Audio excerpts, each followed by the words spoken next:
very interesting insight. Next speaker is Dr. Dennis Mckenna. He has a PhD from the University of British Columbia. He's a well-known ethnopharmacologist. He is really the principal coordinator and editor of this book that some of you saw last night in the session. And he has worked very much on the chemistry and pharmacology of ayahuasca and other hallucinogenic drugs. So over to you, Dennis.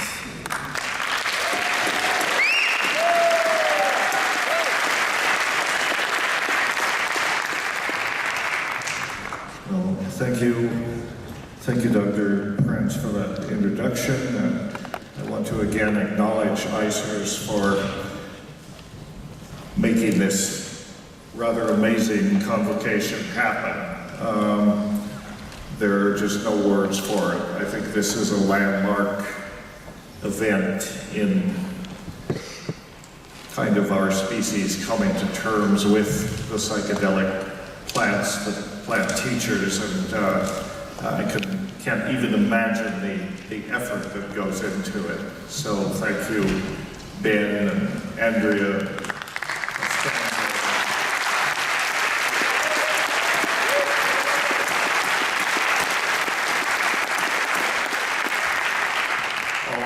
All the wonderful, heartfelt people that make up ICERS. So again, I'm honored and humbled to be invited. I want to talk about the concept of plant intelligence. Now, a few years ago, the idea that plants are intelligent would probably fall on deaf ears to most people, although probably most people in this room would not find this concept odd at all. Most of the people in this room would say, well, of course, plants are intelligent. You know, we could say that from our own experience. But it's not an easy concept for many people to wrap their heads around, although now there is increasing acknowledgement that plants, in some respects, display a kind of intelligence, and there was even a organization found not too long ago, which was, I think, called the Foundation for Plant, or the Society for Plant Neurobiology. Kind of an incongruous juxtaposition of terms. Plant neurobiology. Hey, plants don't even have nervous systems. Plant neurobiology. Well, turns out maybe that's not so important. Let's see here. So, we can ask the question, what do we mean by intelligence? Well, the usual definition is the capacity for learning, for reasoning, understanding, various forms of mental activity, such as abstract thought. That's an anthropocentric definition. That's the kind of intelligence that we presume that we have. All too often, we don't display it very well, but you know, that is the kind of intelligence that we mean usually when we talk about the concept of intelligence. But there's another definition. We could say intelligence is the ability to respond in optimal ways to the challenges presented by one's environment and circumstances. That's the one that you can apply to plants. Plants are masters at adapting themselves to the circumstances they find themselves in. And they do so through various mechanisms. We would do well to take a page from the plant's strategies, because we, as a species, often are not very good. We seem to be failing the test of adapting ourselves to our environment in optimal ways.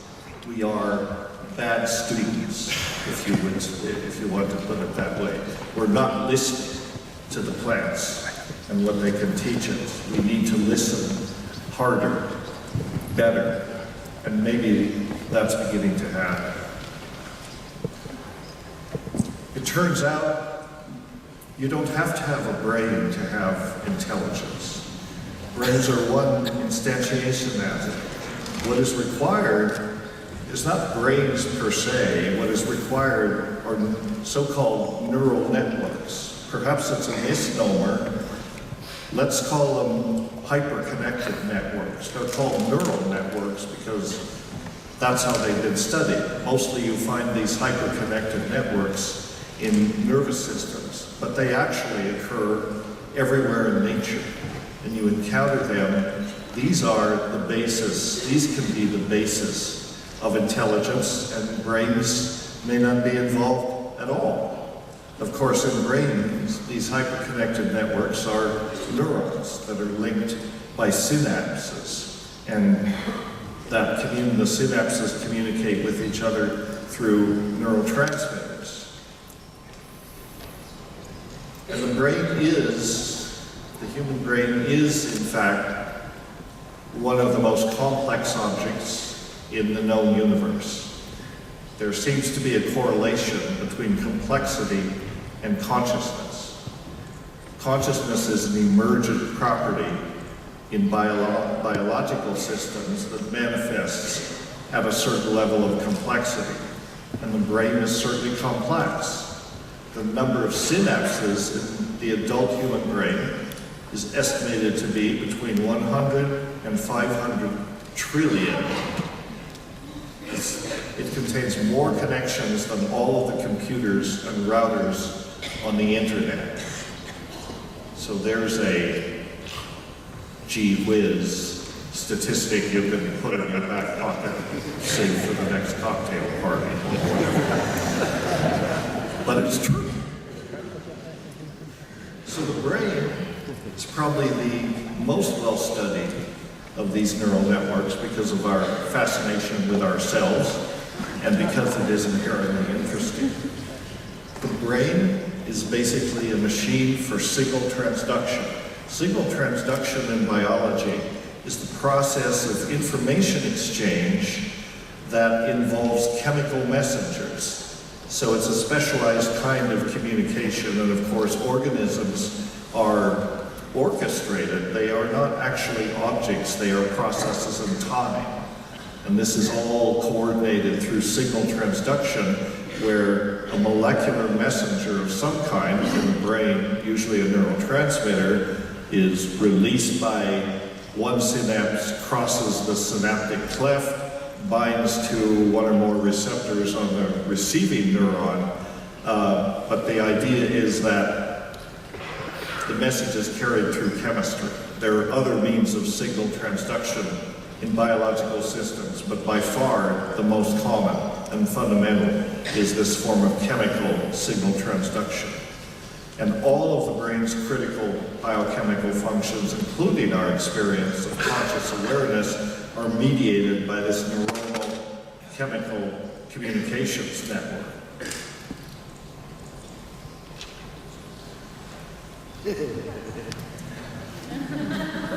So Salvador Dali, when he was querying about where he gets the ideas for his amazing surrealist paintings, he was asked, "Are you on drugs? Do you take drugs?" He said, "No, I do not take drugs. I am drugs." And he probably meant it as a joke, but it's actually a profound truth. We are biochemical systems made of drugs. If by drugs you mean these signal transduction molecules, neurotransmitters, hormones, enzymes, other subsets of biochemistry that are involved in transmission and modulation of information. So in the brain, it's mostly neurotransmitters that do this. I mean, all the others play a role.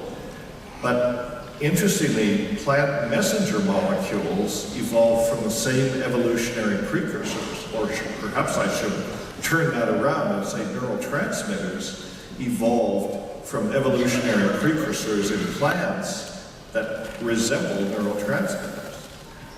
That's why when we ingest these neurotransmitter-like plants, like compounds from plants, interesting things happen, as you know. So in the ecosystem, these molecular precursors in evolution probably serve similar functions to neurotransmitters on the ecosystemic level as neurotransmitters do in the brain. It's not really surprising that plants contain a panoply of neurotransmitter-like compounds that can act on brain receptors. They come from the same evolutionary and genetic origins.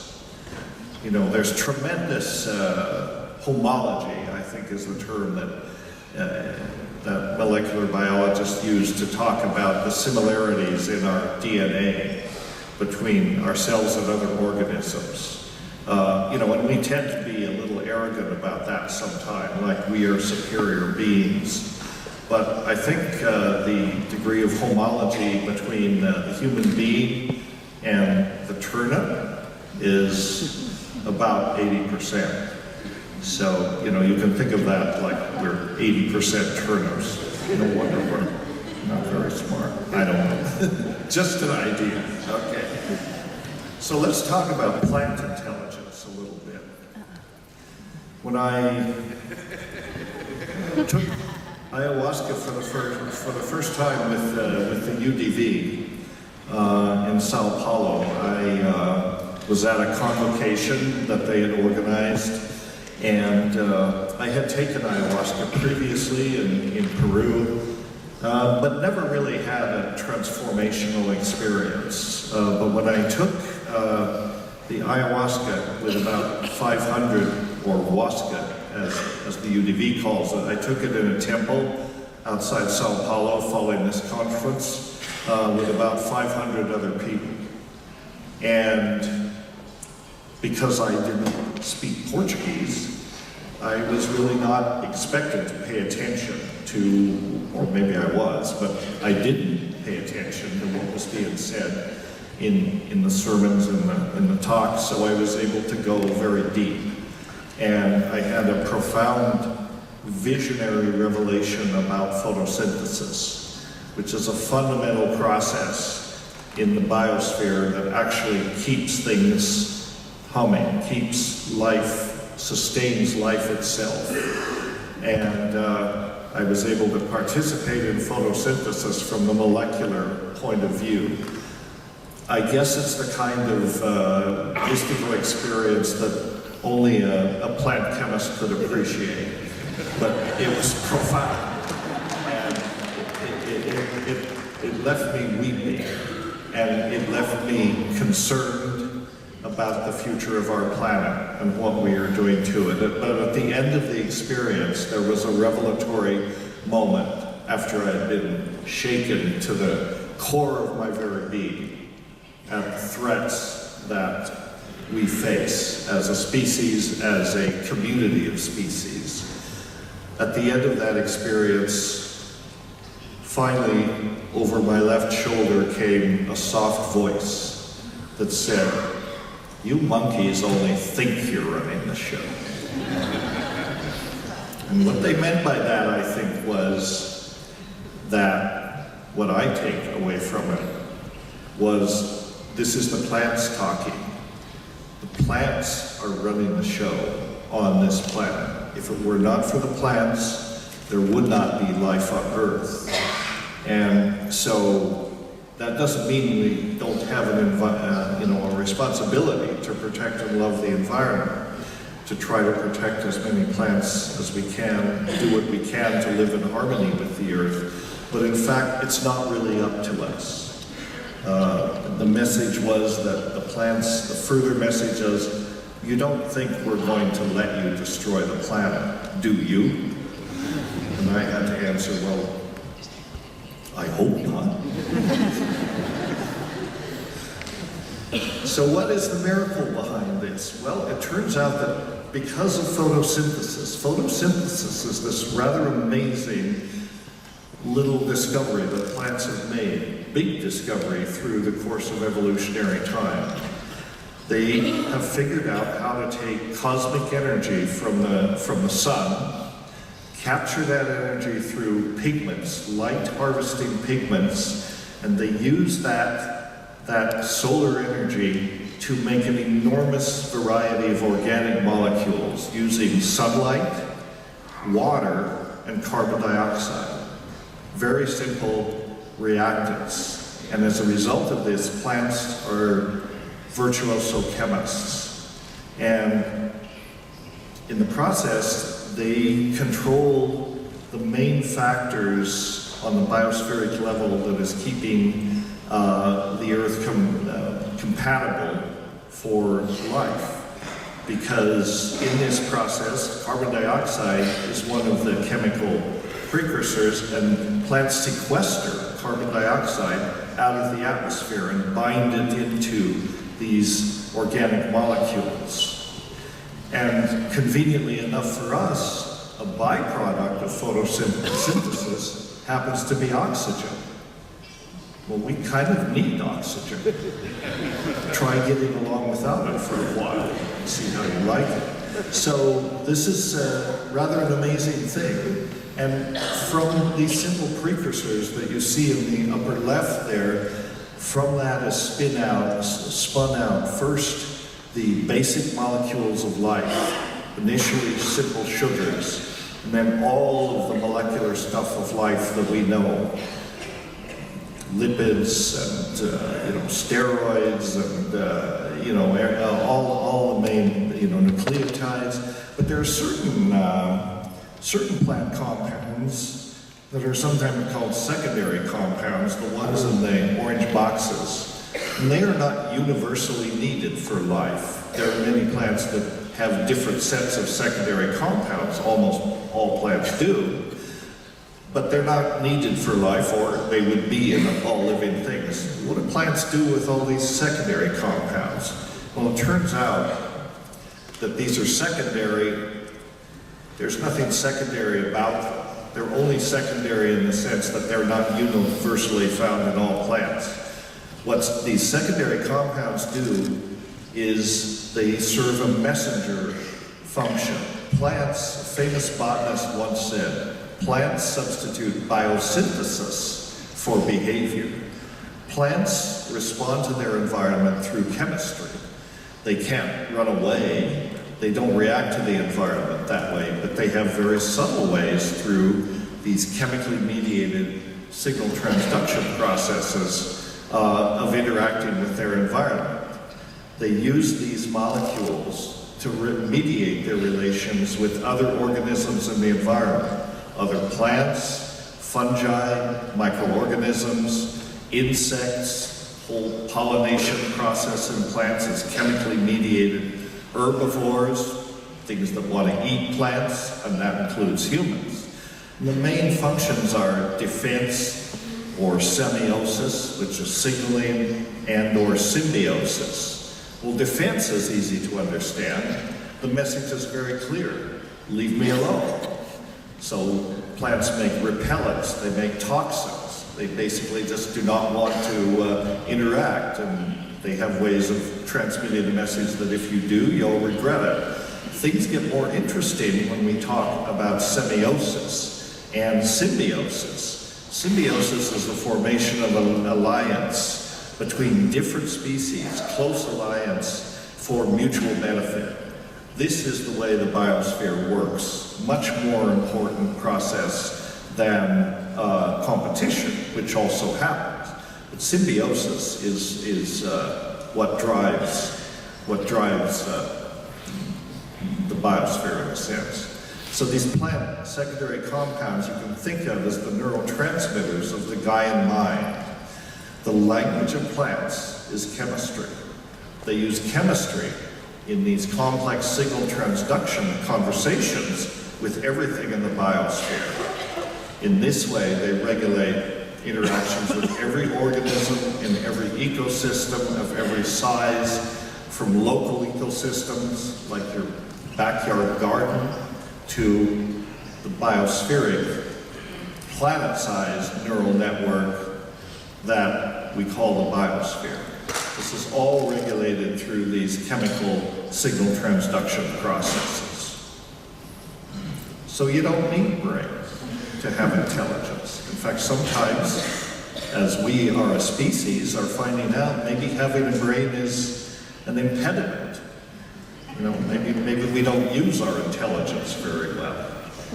It would seem perhaps that we don't. But you don't need brains, neural systems as such, nervous systems, but what are required are these neural networks or these hyper-connected systems of communication and feedback.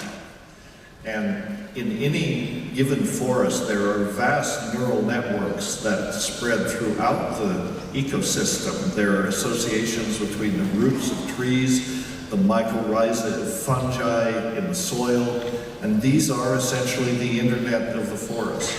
And there's very interesting work being done by some researchers at the University of British Columbia that show that the old growth trees in these arboreal temperate rainforests are essentially the mother trees that regulate these information exchange processes, so that when there is a threat to the forest, an invasion of a pathogen or an insect, for example, the forest as a whole can respond through these chemical signals. So that's a pretty amazing process, and certainly that would indicate a kind of plant intelligence in terms of the third definition. Plants have this uncanny ability to optimize conditions in their environment so that they can thrive. Many of you have probably heard of the Gaia hypothesis. It's the idea that the Earth is alive, that the Earth is our mother. It's found in the most ancient traditions, and there's nothing mystical or woo-woo or this is actually hard science. Of course the Earth is our mother. This is the cradle of life, and it gave rise to all of life, including the most problematic species, the human race, what I sometimes call the problematic primates. James Lovelock in the 70s was a geophysicist. He was actually an amazing, multi-talented person, but he was the first to put a scientific basis under the Gaia hypothesis, the idea that the biosphere, the entire community of life on Earth, actively modulates the global ecosystem to keep planetary conditions within relatively narrow limits that are optimal or at least tolerable for life. At no time has the surface of the Earth gone above boiling. At no time has it gone below freezing. These are very narrow limits, yet for 3.8 billion years, there have been great variations, but yet it's always stayed within those limits. So he deserves credit for putting this on a scientific basis. Viewed from the distance of the moon, the astonishing thing about the Earth catching the breath is that it is alive. I don't think we can hear it very well. Powdered surface of the moon in the foreground, dry as an old bone. Aloft, floating free beneath the moist, gleaming membrane of bright blue sky, is the rising Earth, the only exuberant thing in this part of the cosmos.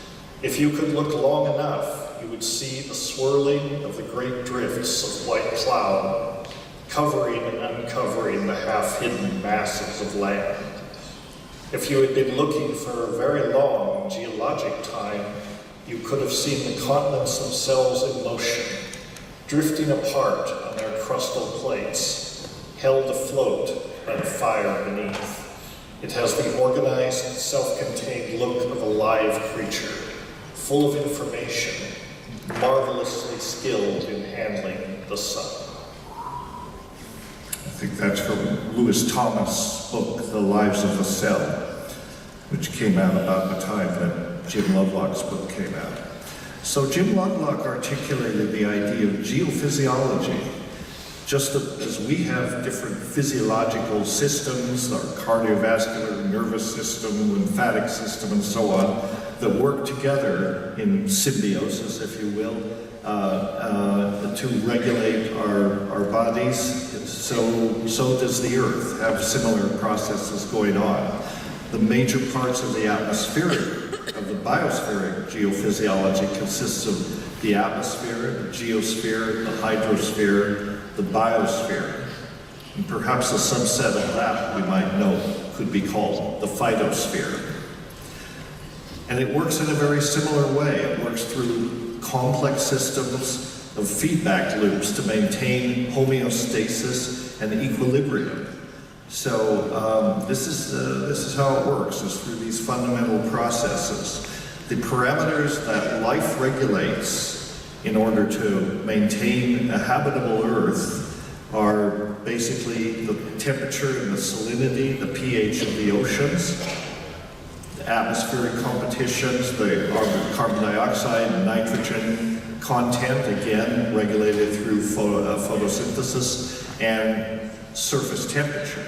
All of these are critical parameters that have to work together, have to stay within critical limits in order for the Earth to remain habitable. They also happen to be just the parameters that we're messing with in serious ways. And we are playing with fire, literally, because we're potentially about to destabilize some of these processes to the point where they may not recover. Symbiosis, as I mentioned, is two or more organisms that live in close association, often for the mutual benefit.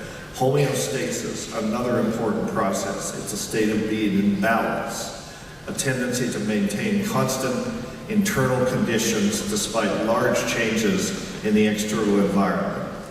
And feedback is what maintains homeostasis, information that informs the system about the internal state and external conditions, essential for maintaining homeostasis. All of these processes work together to keep things running. This is what the plants do when they're running things.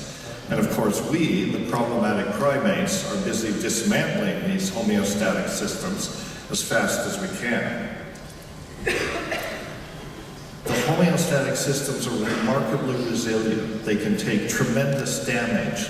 There have been points in the evolution of life on Earth when 97% of terrestrial organisms disappeared due to asteroid impacts or other problems.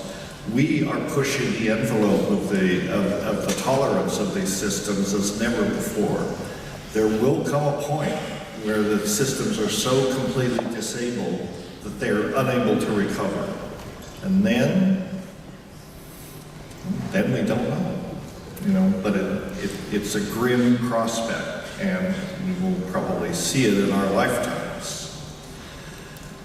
So in closing, I just wanted to point out a couple of interesting things. The world's largest organisms are mushrooms, some species of mushrooms, this one here, and the reason I bring these up is because these are truly hyper-connected systems, and they are gigantic. This humongous fungus, Amalaria, in the forests of Oregon, the mushroom that you see, as most of you know, is just a reproductive organ.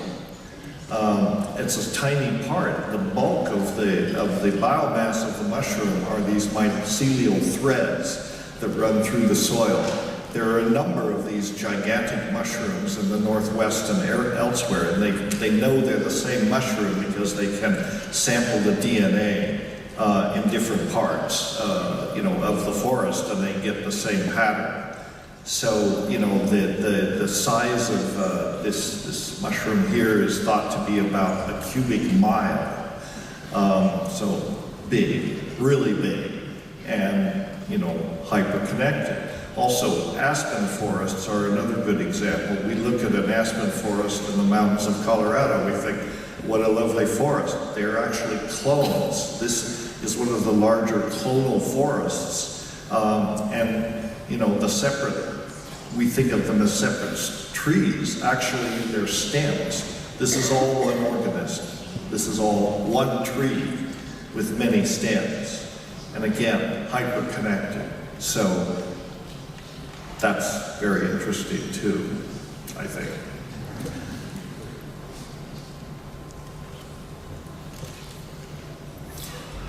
Thank you.